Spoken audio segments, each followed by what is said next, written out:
Hey guys, this is Cam, the Oregon knife guy, out walking my dogs. Came across this beautiful spot on the trail.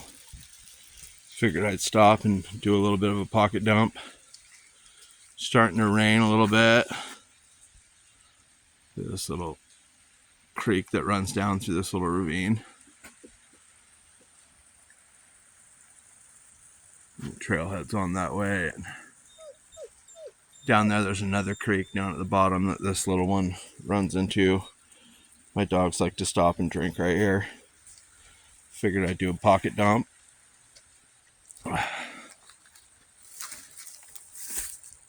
Today, carrying my White River M1 backpacker, my tagged out with titanium scales, Native Chief, Taylor's Eyewitness 2-blade Barlow, ram's horn, file worked back spring.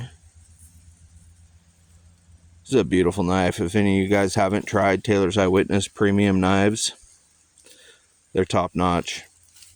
They do come with a fairly hefty price tag, but handmade by Lee White in Sheffield, England. And then here I have a 1920s Imperial stock knife with a punch blade. End of day scales. This is a beautiful whittling knife. Those blades are thin and just amazing. And that's it for today. So, I'm Cam, the Oregon knife guy. I'm out. You guys have a wonderful, wonderful day.